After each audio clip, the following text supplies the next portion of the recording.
बिस्मिल्लाहिर्रहमानिर्रहीम। इन औलियाउहु इल्लल मुत्तकून। सदक़ल्लाहु मौलाना अज़ीम। बारगाह रिसालत मुआब सल्लल्लाहु तआला अलैहि वसल्लम में एक बार दुरूद पाक का हदिया पेश करें। अल्लाहुम्मा सल्लि अला सय्यिदिना व मौलाना मुहम्मदिन मअदनिल जूदि वल करम व आलिहि व अस्हाबिहिल किराम व इब्निहिल करीम व बारिक व सल्लिम सलातन दाइमतन सरमदन अबदा। बरकत के लिए मैं अर्ज करता हूँ गौसे आजम बमने बेसरो सामा मददे क़िबले दी मददे काबे ईमा मददे। वाह क्या मर्तबा ए गौस है बाला तेरा, ऊंचे ऊंचों के सरों से है कदम आला तेरा। सर भला क्या कोई जाने के है कैसा तेरा, औलिया मलते हैं आंखें वो है तलवा तेरा। क्या दबे जिस पे हिमायत का हो पंजा तेरा, शेर को खतरे में लाता नहीं कुत्ता तेरा। अजीजा ने गिरामी वक़ार, आज की ये मजलिस पाक सुल्तानुल औलिया कंदीले समदानी महबूब रब्बानी सैयदना शेख अब्दुल कादिर जीलानी क़द्दसल्लाहु सिर्रहु शरीफ की बारगाह में खिराज अकीदत के लिए मुनाक़िद की गई है। और आज से ठीक एक साल पहले मुंब्रा की सरजमीन पर मैं आपके सामने हाजिर रहा और जलसा भी था गौसे पाक का ही। फिर साल भर के बाद बराबर यही अय्याम थे।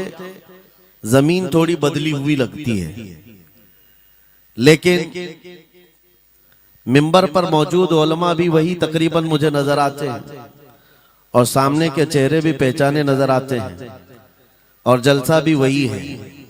ये बात मैं इसलिए जिक्र कर रहा हूं तवज्जो के साथ। साल भर गुजर गया मुंब्रा में, मैं खिताब करके आपके पास से रुखसत हुआ, उस बीच मेरा आना जाना हो न सका।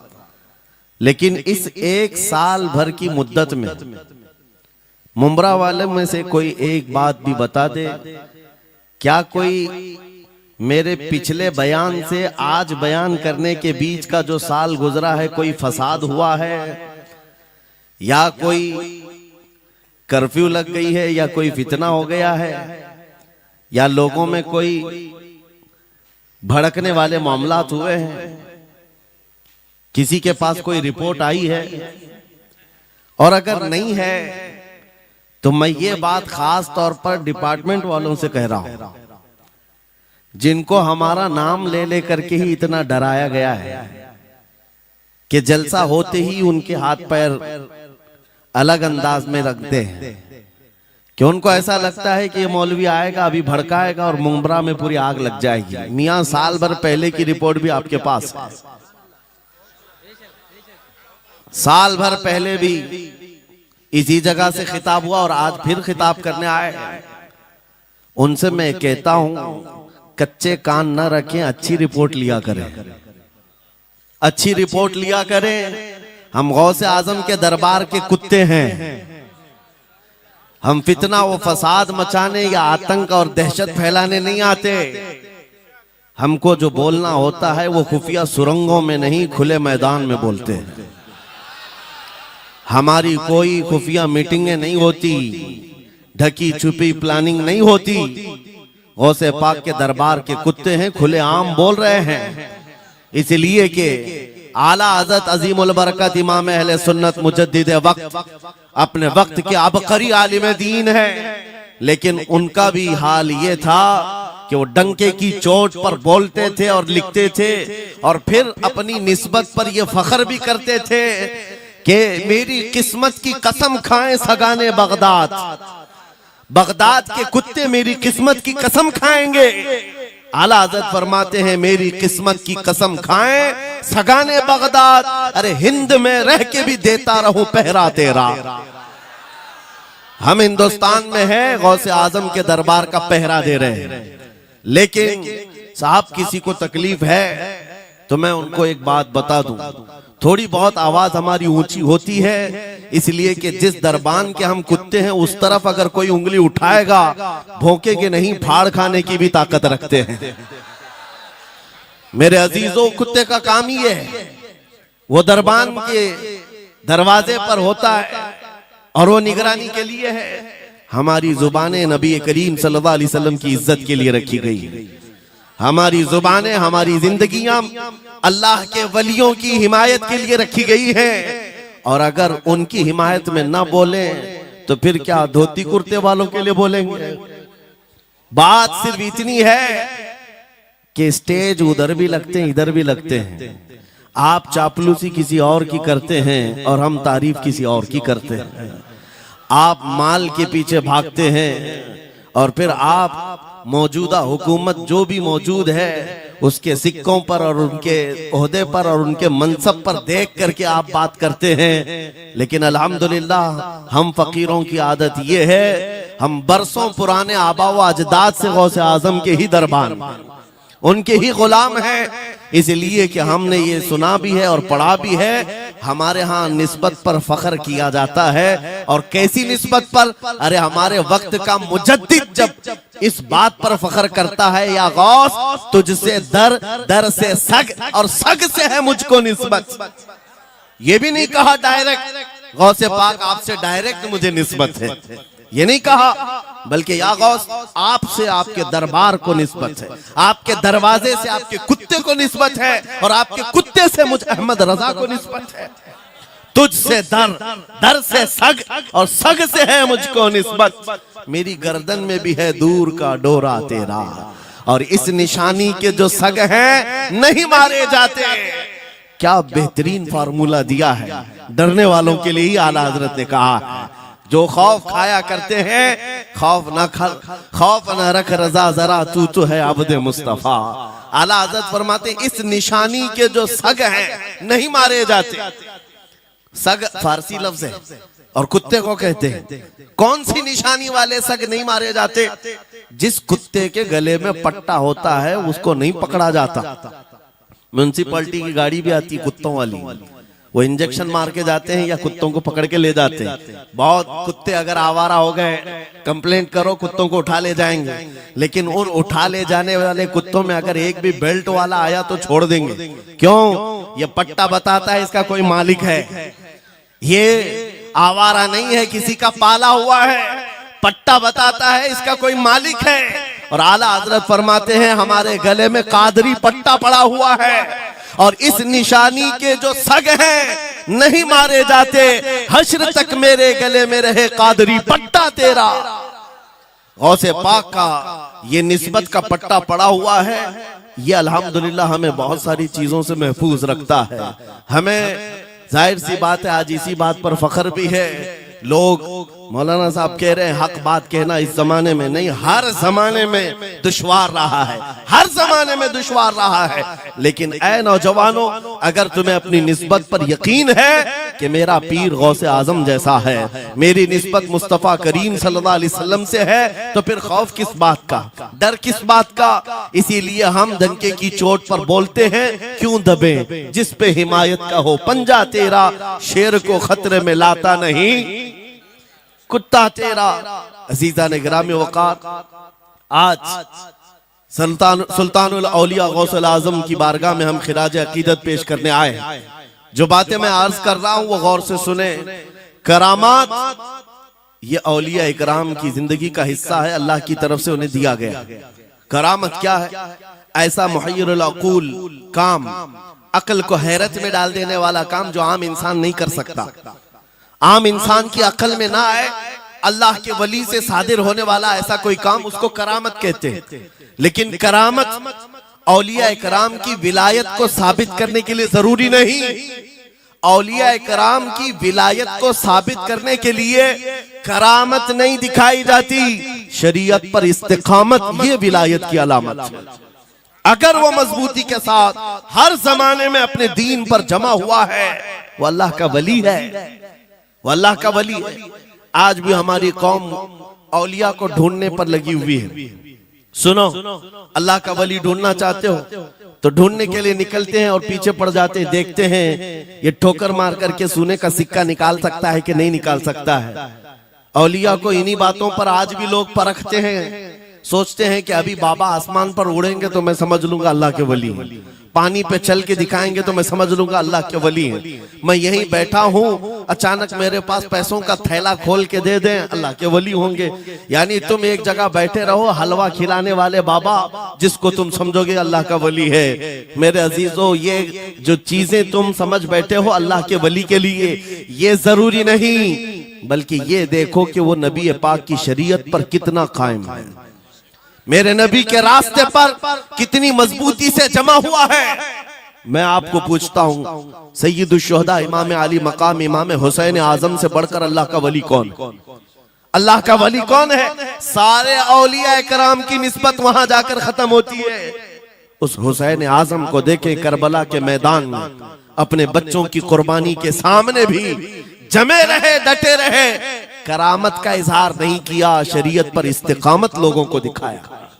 दुनिया में जैसी भी आफतें आ जाएं, मुसीबतें आ जाएं, अगर दीने मुस्तफा पर जमा हुआ है, इस्तिकामत के साथ खड़ा हुआ है, वो उसकी सबसे बड़ी विलायत है, वो सबसे बड़ा वली है। अल्लाह का वली वो है जो शरीयत पर जमा हुआ है, डटा हुआ है, कायम है। और करामात औलिया इकराम की जिंदगी का एक छोटा हिस्सा है, छोटा हिस्सा है, और इस्तिकामत ये बहुत बड़ा हिस्सा है। जमे रह जाना किसी बात पर, खौफ ना खाना बातिल ताकतों से, न डरना इन जालिमों से, ये औलिया इकराम की जिंदगी का खास वतीरा है। आज हम सबको जिस चीज की जरूरत है वो करामत की नहीं, इस्तिकामत। करामतें सुनते भी आया, अब करामत से आप ये समझते हैं कि काया पलट जानी चाहिए। लोग आज मजाक भी करते हैं, कुछ वो मॉडर्न ख्याल के डॉक्टरों और प्रोफेसरों के लेक्चर सुन करके पागल जो हो चुके सोशल मीडिया पर, वो भौंकते हैं करामात औलिया पर। क्या अब करामात क्यों नहीं दिखाते अल्लाह के औलिया? ये जो हालात बदले हुए हैं, इन हालात में इनकी करामतों से जमीन क्यों नहीं पलट जाती, जालिमों के मुंह में कीड़े क्यों नहीं पड़ जाते? मेरे अजीजों, पूरी दुनिया करामात से नहीं चलाई जाती, वल्लाह मुसब्बिबुल अस्बाब, अस्बाब पर रखा है। एक मशहूर जमाना बुजुर्ग हजरत मोहम्मद जाम रहमतुल्लाह अलैह बगदाद के हलाकू के जमाने के थे। हलाकू बादशाह जिसने बस्तियों की बस्तियां वीरान कर डाली और इतने कत्ल कर दिया था, जहां से गुजरता था इंसानों की खोपड़ियां। उसका जब बगदाद पर हमला करने का इरादा हुआ तो बगदाद से कई मील दूर उसका लश्कर लेकर वो पड़ाव किया और अपने 2 सिपाहियों को बगदाद का मुआयना करने के लिए भेजा। और उसकी दहशत तारी थी सब शहरों में, हलाकू अगर आ गया तो हिलाक हो जाएंगे, इसके फौजी सबको बर्बाद कर डालेंगे। हलाकू का नाम सुनते ही लोगों में दहशत तारी होती थी। तो 2 सिपाही 2 फौजी हलाकू के बगदाद मुआयना करने के लिए आए तो लोगों में खलबली मच गई, अब जाएं तो कहां जाएं? तो हजरत मोहम्मद जाम रहमतुल्लाह अलैह एक बुजुर्ग थे, उनके पास लोग दौड़ते हुए आए और वो वजू फरमा रहे थे, उनके हाथ में पानी का कटोरा था और आकर के लोग रोने लगे, हुजूर हलाकू आ गया, बगदाद तबाह कर डालेगा, बगदाद को बर्बाद कर देगा, आप बचा ले, अल्लाह के वली हैं, आप दुआ करें। उन्होंने अपनी खटोरी पलट दी और कहा जाओ, अल्लाह हिफाजत करेगा। रिवायत में मिलता है कि वो 2 सिपाही ढूंढते ढूंढते रह गए, उनको बगदाद नजर ही नहीं आया। कोई बगदाद का न घर दिखा, न महल, न रास्ता, कुछ नहीं। वापस वो अपने बादशाह के पास जाकर कहते हैं, हम तो बहुत ढूंढ करके आए, बगदाद मिला ही नहीं। हलाकू ने उन दोनों सिपाहियों को कत्ल कर दिया। कहा कि तुम झूठ बोलते हो, मुझे बगदाद की रोशनी यहां से दिखती है और तुम्हें कैसे नजर नहीं आया? या तो तुम निकम्मे हो या तो फिर मेरे साथ धोखा कर रहे हो, कत्ल कर दिया। दूसरे दिन अपने खास 2 वजीरों को भेजा कि जाओ बगदाद का मुआयना करके आओ, गलियां, वहां की सड़कें और वहां के महल्लात, वहां की इमारतें देख आओ। ये 2 वजीर गए और ढूंढते रहे।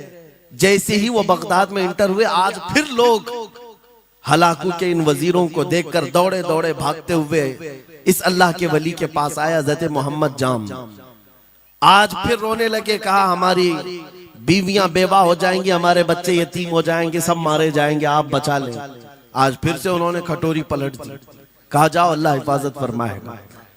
अल्लाह वालों का ये तसर्रुफ है, ये करामात है। वो चाहे तो पूरे लोगों को पोशीदा कर दे जालिमों की नजर से। दूसरे दिन वो वजीर भी ढूंढते रह गए, उनको भी बगदाद नजर नहीं आया। वापस गए, बादशाह के वो बड़े मोतमद लोग थे, कहा कि हम भी गए लेकिन हमको बगदाद नजर नहीं आया। हलाकू को बड़ा ताज्जुब हुआ, ऐसा कैसे हो सकता है, लोकेशन बिल्कुल सही है, हम सामने चंद मील के फासले पर है और इनको बगदाद नजर क्यों नहीं आता। तीसरे दिन उसने कहा कि अब किसी मुआयने की जरूरत नहीं, कोई जायजा लेने की जरूरत नहीं, हम डायरेक्ट जाते हैं, फौज को तैयार करो। पूरी फौज को लेकर के जब तैयार होकर वो बगदाद के सरहद पर आकर खड़ा हो गया, उसके जंग का बिगल बजा और तबाही के आवाजें आने लगी, तो आज लोग फिर दौड़ते हुए हजरत मोहम्मद जाम के पास आए और उनसे रो रो कर गिड़गिड़ाने लगे, कहा आज तो आफत आ गई, बड़ी बला आ गई, तवज्जो से सुनना मेरे अजीज, आज आप अगर ना बचाएं तो सब तबाह हो जाएंगे, बर्बाद हो जाएंगे। आज आप अपनी कटोरी उठा रहे थे, उन्हें गैब से निदा आई, ए मेरे महबूब बंदे, कब तक तुम अपनी कटोरी उठाकर इनको बचाते रहोगे। इनको मोहलत दी गई थी अपने अमाल दुरुस्त करने की, ना इन्होंने तौबा किया ना अपने अमाल दुरुस्त किए, इनको इनके हाल पर छोड़ दो। अल्लाह के वलियों को हुक्म होता है अल्लाह का, अब इन्हें न बचाया जाए तो जाहिर सी बात है वो हुक्म इलाही के पाबंद है। उन्होंने वो कटोरी छोड़ दी। फिर हलाकू दाखिल हुआ बगदाद में और ऐसी तबाही मचाई थी कि पूरे बगदाद की सड़कों में सिर्फ खून ही खून था, तबाह बर्बाद कर दिया, ईंट से ईंट बजा डाली। इस वाक़े को मैंने पढ़ा, उसके बाद ये महसूस हुआ अल्लाह के औलिया कराम मदद जरूर करते हैं, लेकिन एक वक्त तक, जब वो वक्त आ जाए अल्लाह की तरफ से मना हो जाए कि ये कौम बड़ी सरकश है, अब इनकी मदद ना की जाए, तो फिर ये हाथ उठा लिया करते हैं और इनको हालात पर छोड़ दिया जाता है। अजीज़ान गिरामी वक़ार, औलिया कामिलीन की करामतों पर भौंकने वालों से भी मैं यही कहूंगा, वो चाहे तो पल भर में हालात हमारे बदल दें, चाहे तो जमीन को उलट पलट दें, लेकिन वो अल्लाह के हुक्म के पाबंद होते हैं। और लोगों के लिए ये बात है, नसीहत है कि जब ऐसे हालात आ जाएं, आप इधर उधर भागने की बजाय पहले अपने दिल की तरफ देखें, कहीं मेरे गुनाहों से दिल के धब्बे बढ़ तो नहीं गए, मेरा दिल सियाह तो नहीं हो गया। सच बताओ मेरे अजीजों, इतने सख्त हालात के बाद कितने लोगों को ऐसी तौफीक हुई कि रात का अंधेरा छा गया हो और तौबा करने का जज्बा बढ़ गया हो, रात के वक्त बैठ करके रोने लग गया हो। फिलिस्तीन के गज्जा के उन मुसलमानों की हालत सार को देखकर रूह अगर तड़पती है और तुम अपने अमाल की सेहत और दुरुस्तगी के लिए तौबा कर ले जाते हो, ये बहुत बड़ी नेमत है अल्लाह की। फिर तुम्हें किसी करामत के ज़ुहूर की जरूरत नहीं, तुम्हारा बदलना ही दुनिया के हालात को बदल देगा, सब बदल जाएगा। लेकिन अगर उन्हीं हालात पर बाकी रहे तो फिर करामत से भी तुम नहीं बदलोगे और ना हालात बदलेंगे, कोई चीज नहीं बदलेगी। इन्नल्लाह ला युगय्यिरु मा बिकौमिन हत्ता युगय्यिरु मा बिअनफुसिहिम। कुरान में मेरा मौला फरमाता है, बेशक अल्लाह ताला उस वक्त तक किसी कौम की हालत नहीं बदलता जब तक उस कौम को खुद अपनी हालत बदलने का ख्याल ना हो। हम अपनी जानिब से शुरुआत करें और फिर हालात खुद बदल जाएंगे, हालात खुद बदल जाएंगे। सरकार सैयदना गौसे आजम अब्दुल कादिर जीलानी रदी अल्लाह तआला अन्हु जिस हाल में बगदाद तशरीफ लाए थे, उस जमाने को याद करें, उस जमाने को याद करें। वो ऐसा जमाना था कि उस वक्त हक बोलना एक जुर्म हो गया था। शिया नवाज खलीफा मौजूद थे, हजरत अबू बकर, हजरत उमर का नाम लेने पर भी मस्जिद के दरवाजे पर कोड़े मारे जाते थे। ये वो हालात थे, उलमा की जुबानें गंग थी, बोल नहीं पाते थे, खुतबा क्या देना है वो बिल्कुल स्क्रिप्टेड, जो खलीफा है वक्त चाहे बस उतना ही। आज जैसे सऊदियों के यहाँ ये रिवाज है, बादशाह की हिमायत में और बादशाह जैसा चाहे वैसी मस्जिद का मौलवी भी बोलता रहे। शरीयत क्या कह रही है, मेरे मुस्तफा करीम सल्लल्लाहु ताला अलैहि वसल्लम की तालीमात क्या कह रही है, इससे क्या सरोकार। बस उतनी बातें करो जितनी उनके बादशाह की हिमायत की। ये दौर गौसे आजम के जमाने का भी था। उस वक्त हक बोलना एक बहुत बड़ा जुर्म था, उलमा को कोड़े मारे जाते थे।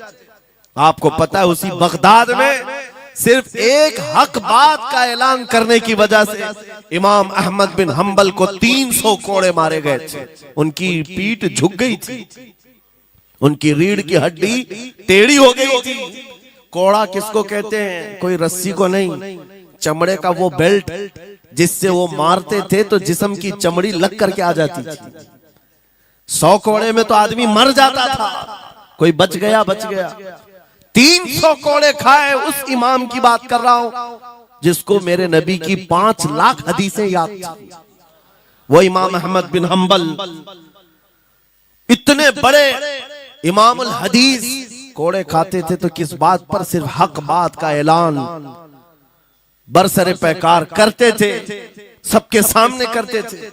उन्होंने कोई बादशाह की रू रियायत नहीं की, उन्होंने ये नहीं देखा कि ये क्या चाहते हैं, बल्कि हमेशा ये देखा कि मेरे नबी की शरीयत क्या चाहती है।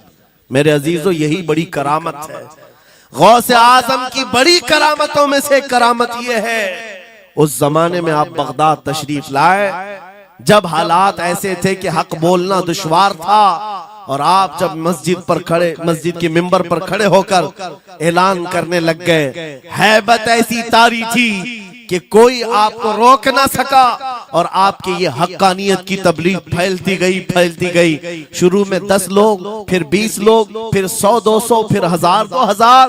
गौसे आजम ने चंद महीनों में जो खुतबात दिए, आपके खुतबात का आलम यह था कि फिर 70,000 का मजमा बराबर सुनने के लिए आया करता। और गौसे आजम का ये खुतबा एक नहीं, हजारों खुतबात हैं। जब जब आप खुतबा देते थे, एक बात याद रखें, जुबान अगर पाक हो और अल्लाह की नबी पाक की शरीयत ताहिरा बोलती हो, उस जुबान में बला का असर होता है, अल्लाह करीम की तरफ से असर डाला जाता है। हक बात अगर बुलंद आवाज से कहो, ये मत देखो कि मैं कौन हूं, ये देखो कि कलाम किसका है। अल्लाह करीम लोगों के दिलों पर बात डालता है। गौसे आजम की जुबान से निकले हुए कलमात ऐसे हुआ करते, मजमा खत्म होने से पहले पता नहीं कितनों की तो लाशें उठाई जाती थी, कितने तो वहां बेहोश हो जाते। किस बात पर? इतना असर करता दिल पर कि लोग कपड़े फाड़ लेते थे। खुतबे के अंदर, बयान के अंदर ऐसा असर होता कि लोग बैठे बैठे मदहोश हो जाते, कोई जोश हाल में कपड़े फाड़ डालते। रिवायात में बताया गया कोई एक मजमा भी ऐसा नहीं जिसमें हुजूर गौसे पाक की तकरीर के बाद जनाजा ना उठाया गया। हर खिताबत के बाद, और बोलते क्या थे, हैरत की बात है मेरे अजीजों। आज बाज लोग ये कहते हैं, हम भी बहुत सारी चीजें बयान कर रहे हैं, मैं अपने लिए भी नसीहत और सारे उलमा के लिए भी कहता हूं, लोगों के पल्ले नहीं पड़ती, लोगों के कानों में नहीं जाती। ये जुमा में आते हैं, सोते रहते हैं, जब इमाम खड़ा होता है नमाज के लिए तो ये झटका लेकर के खड़े होते हैं, बयान यूं ही चला जाता है। मेरे अजीजों, 2 चीजों की पाबंदी जरूरी है। मैंने पढ़ा था इमाम अहमद बिन हंबल नहीं, हजरत सुफियान सौरी रदी अल्लाह ताला, हजरत सुफियान सौरी नसीहत कर रहे थे, और जब वो नसीहत करते तो लोग रो पड़ते थे, आखिरत को याद करते, कब्र की होलनाकियों का तज़किरा करते तो लोग रोने लगते थे। एक बंदा था, वो मजलिस में आया करता और खामोश बैठता, और उस पर कुछ भी असर नहीं। एक दिन उसने पकड़ करके पूछा हजरत सुफियान से, आप जब बयान करते तो लोग धाड़े मार मार कर रोते हैं, मुझे तो कुछ नहीं होता, मैं तो ऐसे ही बैठा रहता हूं। आपने क्या फरमाया? आपने ये नहीं फरमाया कि तू बदतमीज है, तू बदमाश है, तू बद अमल है। फरमाया 2 में से एक खराबी हो सकती है, या मेरा दिल खराब होगा या तेरा दिल खराब होगा, इसलिए कि मैं बात रसूलुल्लाह की कर रहा हूं। इसमें असर तो होगा ही, दो में से कोई एक खराब होगा। ये नहीं फरमाया कि तू ही खराब। यहां पर हमारे लिए नसीहत है, बोलने वाली जुबान पाक हो और लुकमा हलाल का जाता हो, अल्लाह असर जरूर पैदा फरमाता है। सरकार गौसे पाक रदी अल्लाह ताला अन्हु मिंबर पर खड़े होकर बयान कर रहे हैं। क्या बयान कर रहे हैं? सुने। एक दिन आप हजरत अब्दुल जब्बार को बैठाए, अपने बेटे को, वो बयान करते रहे। उसके बाद उतर कर क्या कहा, अब्बा जान आप जो बयान करते हैं उसमें जो रिक्कत तारी होती है वो मेरे बयान में नहीं होती, आप बयान करें। गौसे पाक मिंबर पर खड़े हो गए और सुनो, 70,000 का मजमा है। गौसे पाक की तकरीर क्या है? डायरेक्ट शुरू फरमाते गौसे पाक, ऐ लोगों, मेरे घर में आज एक बड़ा हादसा हो गया। अपने घर का वाकया बयान कर रहे हैं। मेरे घर में आज एक अजीब हादसा हो गया। अब्दुल जब्बार की माँ यानी अपनी बीवी के बारे में कह रहे हैं। उनके बेटे हजरत अब्दुल जब्बार कहते हैं, अब्दुल जब्बार की माँ मेरे लिए दही मट्टी की हांडी में जमा कर रखी हुई थी, एक छीके से लटकाई हुई। गर्मियों के दिन थे, आज मेरी भी ख्वाहिश थी दही खाने की। मैं घर पहुंचा दोपहर के वक्त, दही की हांडी मेरी बीवी ने उठा करके दस्तरखान पर रखा था। मेरे पहुंचने से पहले ही एक बिल्ला आया घर में और पांव से झपटा मारा, वो दही का मटका गिर गया, टूट गया और दही पूरा जमीन पर बह गया। न माँ खा सका न मेरी बीवी खा सकी। इतना बयान करना था कि लोग भाड़े मारकर रोने लग गए, कपड़े फाड़ने लग गए। लोगों के अंदर जोश हाल से कैफियत बदल गई। मेरे अजीजों, कोई अपने घर का वाकया बयान कर रहा हो कि दही की हांडी फट गई, दही बह गया, इसमें कौन सी ऐसी बात है रोने की? ये हमारे और तुम्हारे लिए हो सकता है। गौसे आजम का मजमा भी अहले दिल का हुआ करता था, वो बसीरत वाले लोग बैठते थे। गौसे पाक क्या बयान कर रहे थे? गौसे पाक के बयान का मतलब ये नहीं है कि अब्दुल उनकी बीवी दही की हांडी जमाई थी और उनके लिए खाने का इंतजार कर रही थी। गौसे आजम अपने वाकये से दुनिया की हालत बता रहे थे। ऐ लोगों, जिस तरह मेरे घर में आज मेरे खाने से पहले दही का मटका टूट गया और दही बह गया, सबकी हालतें तकरीबन ऐसी होती हैं। इंसान अपने लिए इतना कमाता है, माल जमा करता रहता है और जब उसके खाने का वक्त आता है, मलकुल मौत पंजा मारकर रूह निकाल लेता है और सारा माल उसका धरा का धरा रह जाता है, ना वो चख पाता है ना खा पाता है। गौसे पाक रज़ी अल्लाह ताला अन्हु ये दुनिया की हालात बता रहे थे। और मेरे अजीजों, आज भी वही हालात हैं हमारे, आज भी वही हालात हैं। हमने कमाने के लिए अपनी सेहत गंवा दी, रात नहीं देखा, दिन नहीं देखा, दौड़ते रहे माल हासिल करने के लिए। इतना जमा कर लूं, इतना जमा कर लूं, इतना जमा कर लिया, जब तक तो सेहत बिगड़ गई, शुगर भी आ गई, बीपी भी आ गई और ऐसी बीमारियां लग गई कि अब इनको ठीक करने के लिए जितना जमा किया था खर्चा करते रहो। शेख सादी रहमतुल्लाह अलैह फरमाते हैं, ये दो कामों में तो इंसान की पूरी जिंदगी खत्म होती है। पहले कमाने के लिए सेहत गंवाता है और फिर सेहत बचाने के लिए माल गंवाता है। ये दो चीजों में गौसे पाक रज़ी अल्लाह ताला अन्हु की नसीहत यही थी कि इतना जमा कर ले जाते हो, इतना जमा करते हो कि फिर जब खाने का वक्त आता है तो मियाँ ऐसे हालात होते हैं कि नमक भी नहीं खा पाते, शक्कर भी नहीं खा पाते। दूसरी बातें तो छोड़ो, शुगर वाले शक्कर नहीं चख पाते, बीपी वाले नमक नहीं चख पाते। अरे ये बड़ी छोटी चीजें हैं और माल देखो तो करोड़ों का है, अरबों का है, अरबों का माल पड़ा हुआ है, नमक नहीं चख पाते, शक्कर नहीं खा पाते। किसके लिए जमा किया था? और थोड़ी और बड़ी बीमारी हो गई तो पानी भी नहीं पी पाते, डायलिसिस चल रहा है, किडनी खराब है। कितने ऐसे लोग मिलते हैं आज, कितने ऐसे हैं जिन्होंने साफ मुझसे कहा कि डॉक्टर ने पूरा गिन करके कहा है कि पूरे दिन भर में जो है एक ढक्कन से पानी पीना, बोतल का जो ढक्कन होता है उस ढक्कन से बस बूंद बूंद चखते रहना, पानी ही ना पियो, इसलिए कि किडनी काम नहीं करती। ये दुनिया है मेरे अजीजों। हमने अपनी सेहत गंवा दी, पूरी की पूरी सेहत गंवा दी इसको हासिल करने के लिए। इसी को मेरे इमाम अहले सुन्नत फाजिल बरेलवी ने कहा था, शहद दिखाए जहर पिलाए, कातिल डायन शोहर कुछ, इस मुर्दार पे क्या ललचाए, दुनिया देखी भाली। लेकिन समझ में किसी को नहीं आता, उस वक्त समझ में आने लगता है जब जाने का वक्त होता है।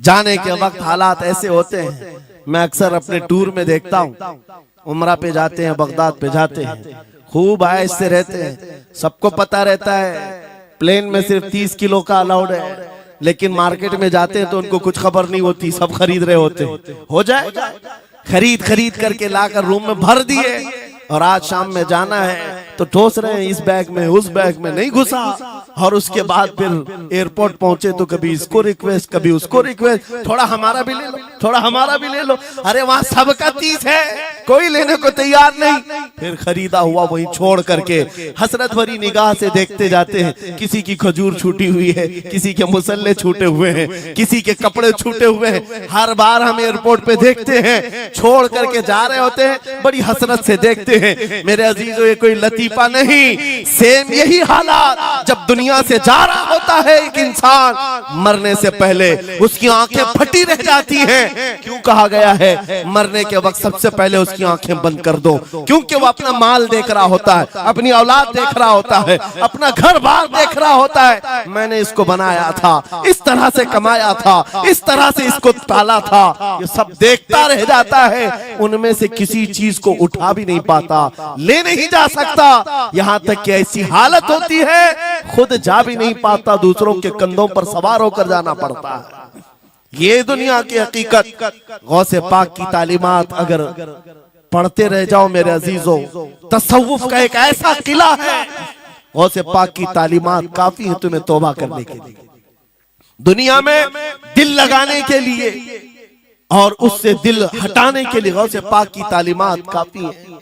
आपने फरमाया था दुनिया में ऐसे रहो जैसे कश्ती समंदर में चलती। कश्ती समंदर में चलती है यानी पूरे भरे हुए मौजों के पानी पर कश्ती चल रही है, लेकिन उसका कुछ बिगड़ता नहीं है। हाँ, अगर पानी कश्ती के अंदर आ गया तो फिर कश्ती के लिए खतरा है, डूब जाएगी। तुम दुनिया में ऐसे ही रहो कि तुम्हारे अंदर दुनिया ना आए। तुम दुनिया में हो, तुम्हारे अंदर दुनिया ना आ जाए। अगर तुम्हारे अंदर दुनिया घुस गई तो डूब जाओगे, फिर यहां से निकल नहीं पाते। मौलाना रोम इसी की मिलती जुलती बात कहते हैं मसनवी शरीफ में। जलालुद्दीन रूमी फरमाते हैं, एक चूंटी को देखा, शहद का एक कतरा जमीन पर गिरा हुआ है। शहद का कतरा चिपकने वाला होता है, यानी उसके अंदर गम होता है। चूंटी करीब से आई, एक चुस्की ली, शहद को चखा और जाने लगी। फिर आई, पेट कहां भरता है चूंटी का मीठे से। अरे शहद तो पानी में भी रखो ऊपर से आके गिरती है, और शहद खाना है उसको। और दूसरी तरफ से आई, फिर गई, पेट नहीं भरा, चारों तरफ से उस कतरे को चाट चाट के गई। मौलाना रोम फरमाते हैं, फिर चूंटी के दिल में ख्याल आया, मैंने हर तरफ से तो शहद को चक्कर देखा, टेस्ट एक ही है, बीच कतरे में कैसा टेस्ट होगा? कतरे के बीचों बीच शायद अलग टेस्ट होता है। तो चूंटी ये सोच करके कतरे के ऊपर चढ़ गई, जो शहद का कतरा था उसके ऊपर चढ़ गई। कहा ऊपर चढ़ करके मैं चुस्की लूंगी इसकी और चखूंगी। और जब चढ़ गई तो उसके सारे पैर हाथ उस पे चिपक गए। चूप्स तो लिया, शहद खा तो लिया, लेकिन वापस आने का कोई रास्ता ही नहीं था। सारे हाथ पैर उस शहद के गम में चिपक गए। चूंटी की उसी कतरे में मौत हो गई। मौलाना जलालुद्दीन रूमी फरमाते हैं, इंसान यही करता है, माल कभी इधर से कमाता है, कभी उधर से कमाता है, हर जगह से देखता है, सारे टेस्ट ले लेता है, बाद में बड़े बड़े लोगों को देखता है, अरे नेताजी तो बड़े बंगले में, वहां कैसा ऐश होता होगा, कोई उस रिजॉर्ट में है, वहां कैसी मस्तियां होती होंगी, वहां भी जाकर देख लूं। ये वहां भी यहाँ भी करते करते घुस जाता है और दुनिया में ऐसा मसरूफ होता है, उसकी मौत आ जाती है, तौबा की मोहलत नहीं मिल पाती, उसी दुनिया में फंस जाता है। मेरे अजीजों, गौसे आजम की तालीमात ये हैं, दुनिया में ऐसे रहो जैसे कश्ती समंदर में रहती है, तुम्हारे अंदर पानी ना आने पाए। अगर तुम्हारे अंदर आ गया तो डूब जाओगे। इन तालीमात पर अमल करते हुए आज हम हालात देख सकते हैं।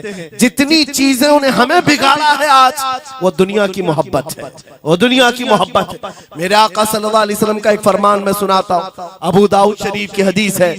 वो आज के जमाने में अगर मैं आपके सामने बयान करूं तो ऐसा लगे हमारे लिए ही बयान हुआ है।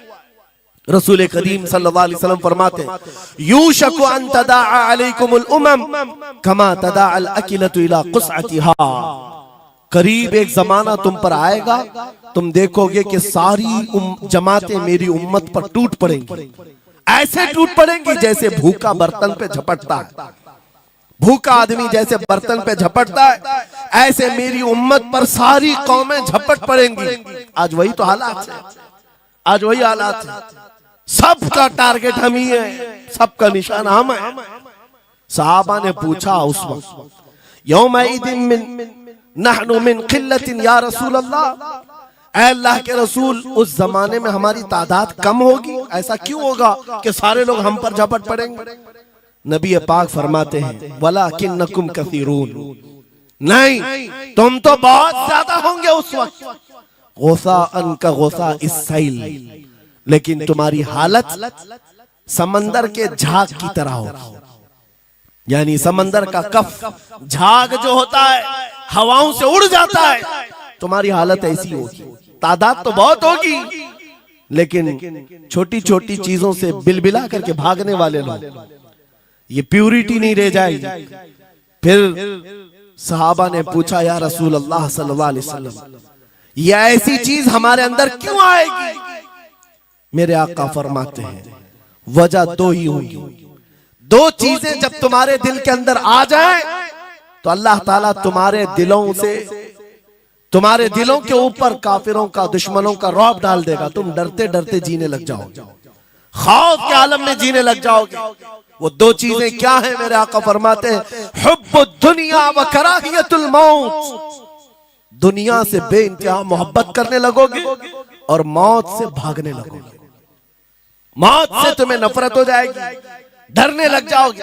ये दो चीजें जब तुम्हारे अंदर आ जाए, तुम्हारे दिलों पर काफिरों का रौब डाल दिया जाएगा, दुश्मनों का खौफ डाल दिया जाएगा। क्या ये दो चीजें आज हमारे अंदर आ गई? है नौजवान, दुनिया में ऐसे मस्त हो गए, हर एक को अपनी मसलहत है। मेरी दुकान कैसे चलेगी, मेरा बिजनेस कैसे चलेगा। मौलाना तो तकरीर करते हैं, ये बोलते हैं इनको कुछ हो गया, हमारे बच्चों का क्या होगा। ये सारी मसलहतों की बातें मैं सुन सुन करके पक गया हूं। बहुत सारे लोगों को तो ये लगता है इनके साथ मत बैठो, वरना कल को इन पकड़ के ले जाएंगे तो तुम्हारा भी नाम आ जाएगा। बहुत सारे स्टेज पर उलमा के हालात पर अभी तो चल रहा है। जिस दिन कोई टारगेट पर आए, इधर उधर बैठने से भी डरने लगे। इनके ऊपर इतने केस हैं, बाजू बैठने वालों की भी हालत खराब हो जाएगी, हमारा भी नाम ना आ जाए। मेरे अजीजों, ये सब गीदड़ भपकियां हैं, तुम्हारे ईमान का इम्तिहान। मैं तो यही कहता हूं, हमारे साथ कोई मामला नहीं। वही बात मैं कहता हूं जो अकबर इलाहाबादी ने कहा था, रकीबों ने रिपोर्ट लिखवाई है जा जा के थाने में कि अकबर नाम लेता है खुदा का इस जमाने में। यही रिपोर्ट लिखवाते हैं जा जा करके। हमारी भी जहां रिपोर्ट लिखी हुई होगी, बात यही होगी कि ये रसूलुल्लाह का नाम लेता है और उनके नाम पर लोगों को बात करता है, यही रिपोर्ट होगी। और इस बारे में हम कभी डरते नहीं। मैं आपको बताऊं, उत्तर प्रदेश में वहां के हालात तो पता है, बिल्डोजर की हुकूमत चलती है। लेकिन मेरे अजीजों, एक मौलाना साहब ने कहा, आपके साथ जलसे में बैठकर मैं लब्बैक लब्बैक के नारे लगा रहा था, दूसरे दिन मुझे थाने बुला लिया और फिर मुझे बहुत ज्यादा मामलात हो गए। कहा कि मौलाना तुम ही नारे लगा रहे थे। आप लोग ना डरे इंशाअल्लाह। यहां पर तो उन्होंने मुझसे कहा, मैं कहा क्या हुआ, फिर कुछ हुआ? कहा मुझसे कह रहे थे केस हो जाएगा, हालात बिगड़ जाएंगे, खराब हो जाएंगे। मैंने कहा फखर करो मौलाना इस बात पर, दुनिया चोरी करके थाने जाती है और तुम नबी का नाम लेकर जा रहे हो। कौन सा मसला है? बात सिर्फ इतनी है मेरे अजीजों, हम बोलते रहेंगे उस वक्त तक जब तक अल्लाह तबारक व तआला ने जुबान रखी है। नबी पाक की अजमत और नबी पाक की शरीयत और औलिया उम्मत की मिदहत बयान करना जुर्म है। यह जुर्म हम 1000 बार करेंगे। अगर ये जुर्म है 1000 बार करें, बल्कि हम दार पर भी, फांसी के फंदे पर भी ये जुर्म करेंगे, क्योंकि हमारे असलाफ ने हमें ये बताया है जो जान मांगो तो जान दे दें, जो माल मांगो तो माल दे दें, मगर ये हमसे कभी ना होगा नबी का जाहो जलाल दे दे।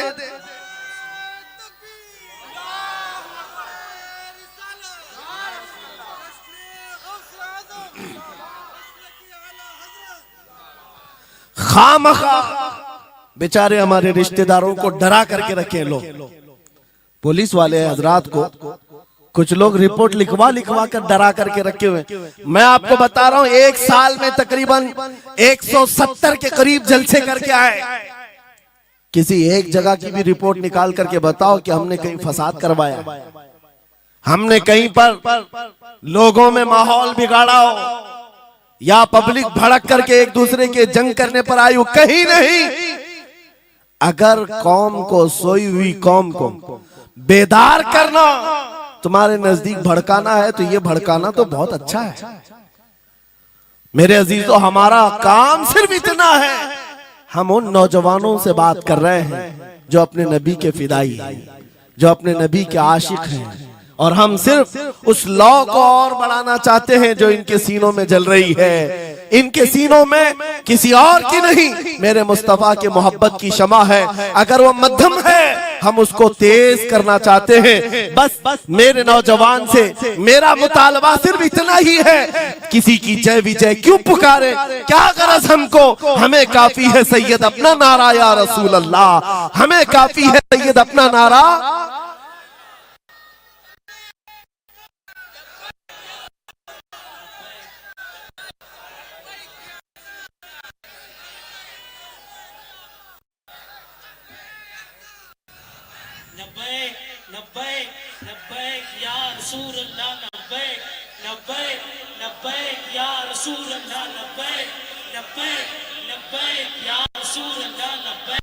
तवज्जो,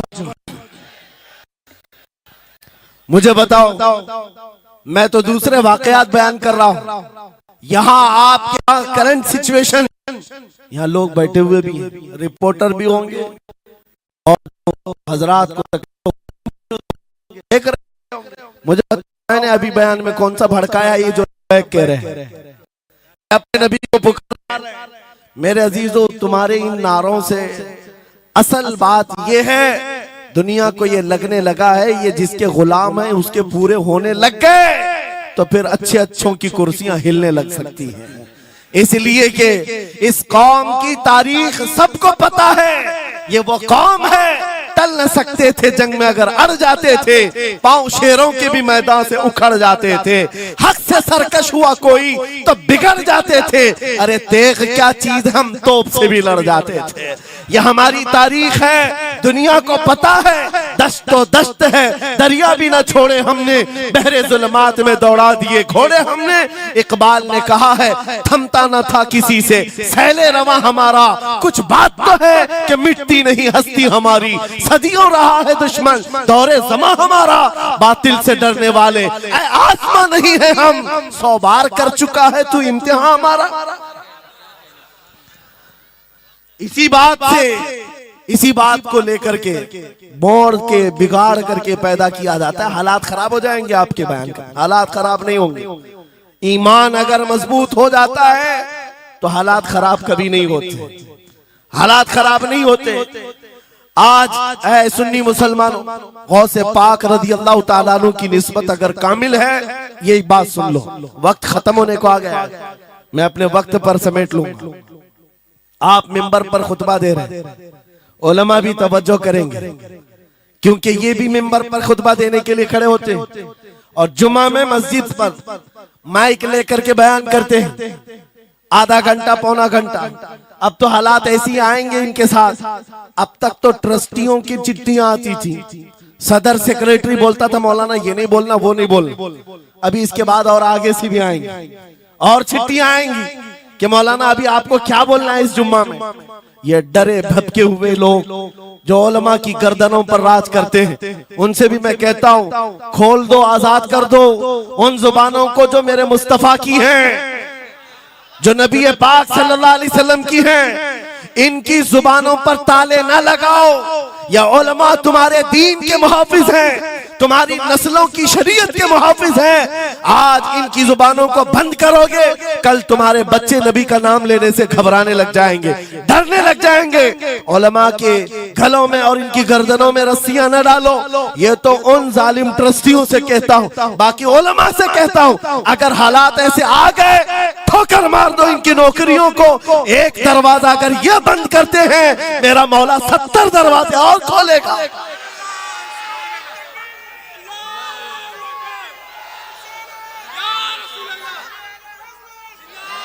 सुनो, गौसे पाक रज़ी अल्लाह ताला अन्हु किस बात से डरते थे? गौसे पाक का खुतबा बयान करने वाले मौलवी हजरात, उलमा सुने, गौसे पाक किससे डरते थे? उनको डराने वाला कोई ट्रस्टी था, कोई हाकिम था? बल्कि हालात ऐसे थे, एक बार खिताब कर रहे हैं मजमे में, बहुत बड़ा मजमा है, खिताब के बीच दरमियान अभी वाज हो रहा है, एक काला सांप गिर गया आपके कंधे पर। सांप गिर गया और गिरा ही नहीं, गिर करके फिर वो आपके गले के अंदर से दाखिल हो गया, आस्तीन में आया, आस्तीन में आया और फिर इधर आया। वो लौट लौट करता रहा। लोग जो मजमे में बैठे थे उन पर हैबत तारी थी, वहशत तारी थी। कोई जगह छोड़कर इधर उधर हो रहा है, लेकिन गौसे पाक का कदम डगमगाया नहीं, ना जिस्म के अंदर कोई हरकत हुई। आपका बयान कंटिन्यू जारी रहा, उसी तरह जारी रहा। वो सांप कभी आपके सामने आया, कभी इधर आया और घूम फिर करके वापस चला गया। बयान आपका मुकम्मल हुआ। लोग खड़े हुए पूछते रहे, या सुल्तान अल औलिया सय्यदी शेख अब्दुल कादिर जिलानी, आपके साथ ये जो माजरा हुआ, ये सांप इतना खतरनाक था, देख करके हैबत तारी थी और आप अपना बयान कंटिन्यू जारी रखे हुए थे, ये क्या माजरा है? गौसे पाक फरमाते हैं, वो सांप तो मुझसे कह रहा था, ऐ अब्दुल कादिर, तुझसे पहले 70 औलिया को भी मैंने ऐसे ही आजमाया है, 70 उलमा को मैंने ऐसे ही आजमाया है, और आजमा कर चला गया। गौसे पाक क्या फरमाते सुनो, ऐ लोगो, तुम मुझसे पूछ रहे उससे डरता था या नहीं डरता था? बात सिर्फ इतनी है, मैं उस कादिर का बंदा अब्दुल कादिर हूं, उस कादिर का बंदा अब्दुल कादिर हूं। मेरे उसकी कुदरत पर ऐसा यकीन है, अगर मौला ने मेरी मौत लिखी है तो ये काले सांप से क्या, चूंटी से भी हो सकती है, और अगर मौत नहीं लिखी, इस तरह के 1000 सांप मेरे गले में आए, मेरी मौत नहीं आ सकती। मेरा उसकी कुदरत पर यकीन कामिल है, इसलिए मैं उसका बयान कंटिन्यू रखा, जारी रखा। आज मैं यही कहता हूं, ऐ सुन्नी मुसलमानों और इन उलमा से भी, अगर हमारी मौत लिखी है, छोटे से हादसे से भी हो सकती है, और अगर नहीं है तो वक्त का प्राइम मिनिस्टर भी तुम्हारी गर्दन पर पैर रखे, मौत नहीं आ सकती, क्योंकि कादिर मुतलक मेरा रब्बुल आलमीन है। वक्त का बादशाह भी तुम्हारी गर्दन पर तलवार रखे, नहीं आ सकती। आपको पता है चंगेज की तारीख? चंगेज एक जालिम बादशाह गुजरा है, बहुत बड़ा जालिम, जिसके सर पर 50 लाख लोगों के कत्ल का इल्जाम है। 50 लाख इंसानों का कत्ल मामूली है? उस जमाने का चंगेज, और वो मुल्क के मुल्क फतह करते हुए निकला था। एक जमाना ऐसा था मेरे अजीज, घोड़े पर बैठा हुआ चंगेज कुछ लोगों को, मुसलमानों को गिरफ्तार करके मैदान में खड़ा किया है और जल्लाद को बुलाया कि एक साथ सबकी गर्दनें उड़ाने लग जाओ। वो कितने लोग थे? 3 सफों में खड़ा किए हुए थे लोगों जिनका कत्ल होना था। लाइन से खड़े हुए हैं, सब अपनी अपनी बारी का इंतजार कर रहे हैं। जल्लाद तलवार लेकर आया और जब पहली सफ वालों को कत्ल करने लगा, वो गर्दनें उड़ा रहा था।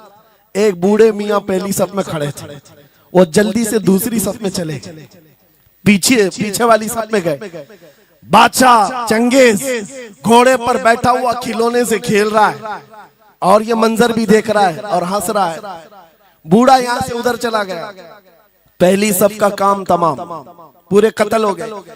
दूसरी सफ में जब कत्ल का ऑर्डर आया तो जल्लाद फिर गर्दनें उड़ाने लगा। दूसरी सफ दूसरी लाइन को कत्ल करने लगा जल्लाद। ये बूढ़े बाबा जो है तीसरी सफ में चले गए, पीछे और एक सफ थी, यहां से बचकर तीसरे में चले गए, दूसरी सफ भी उड़ गई। उसके बाद बादशाह चंगेज कहा मार करके कहने लगा, बाबा जी अब तो इसके पीछे कोई सफ नहीं, ये तीसरी थी, अब कहां जाओगे? बूढ़े मियां ने सर झुकाकर कहा, अब भी मेरा अल्लाह है। ये यकीन होता है जहां तक बचना है बच लेंगे, और जब नहीं है, बाबा जी ने कहा अब भी अल्लाह है, हो सकता है। उस चंगेज ने कहा कि उड़ाओ अब इनकी गर्दनें। अभी जल्लाद तीसरी सफ को उड़ाने ही जा रहा था, अचानक चंगेज के हाथ से वो खिलौना नीचे गिरा, जो खेल रहा था बैठ करके घोड़े पर। जैसे ही वो खिलौना उठाने के लिए नीचे की तरफ आया, उसका पैर जीन से निकल गया और घोड़ा अचानक बिदक गया, सरकश हो गया, और घोड़ा सर पर दौड़ने लगा, और ये एक पैर इसका जीन में फंसा हुआ है और सर नीचे जमीन पर है। अब घोड़ा दौड़ता गया, पता नहीं कितने पत्थरों से इस बादशाह का सर टकराता रहा, घोड़ा किसी के काबू में नहीं आ रहा। सारे सिपाही, सारे फौजी इस घोड़े को पकड़ने के लिए पीछे भाग रहे, लेकिन घोड़ा दौड़ता गया, इतना दौड़ा कि उस चंगेज का सर फट करके भेजा बाहर, मर गया। बहुत दूर जाकर के घोड़ा एक जगह रुका। बादशाह की मौत का ऐलान इतना बड़ा था, सारे सिपाही, सारे फौज बादशाह को लेने के लिए हाजिर आए। मियां पूरी सल्तनत तहबतह हो गई, हुकूमत बदल गई, सब खत्म हो गया, और जो कैदी थे वो आजाद होकर जाने लगे। वो बूढ़े मियां कहते हैं बाकी लोगों से, क्या मैं नहीं कहता था अल्लाह अब भी हमारे साथ है? मेरे अजीजों, एक बात याद रखो, हमारे लिए दुनिया द एंड नहीं कर सकती जब तक मेरा मौला ना चाहे, अल्लाह ना चाहे। आज लोगों को ये लगता है, मुझे वैसी भी बात बताया गया कि यहाँ पर मुंबरा की आपकी घनी आबादी है, फिलिस्तीन के मामला पर कुछ बोलेंगे यहाँ पर भड़क जाएंगे। मेरे अजीजों, इतने भड़कने की जरूरत नहीं, तुम यहाँ भड़कोगे तो फिलिस्तीन पहुंच भी नहीं पाओगे। बात यह है, हम बोलेंगे जरूर जुल्म के खिलाफ और हक के लिए, चाहे जैसी भी हालात हो। अगर किसी को बुरा लगता है इजराइल जालिम है, तो मैं 100 बार कहूंगा वो जालिम है, जालिम है, जालिम है। उनकी कोई हिमायत करने के लिए हम नहीं है, लेकिन एक बात आपको मैं जरूर बताना चाहता हूं, गौसे पाक का मसला कि ये है, सुल्तानुल औलिया गौसुल आजम की निस्बत के साथ आप अपनी शरीयत पर कायम रहें और अपने ईमान पर डटे रहें, और तौबा व इस्तिग़फ़ार के बाद अपने हालात बदल लें। और उन गरीब मुसलमानों को देखकर जो कत्ल हो गए और उनके टुकड़े हो गए, ये मत समझना कि इस्लाम खत्म हो गया।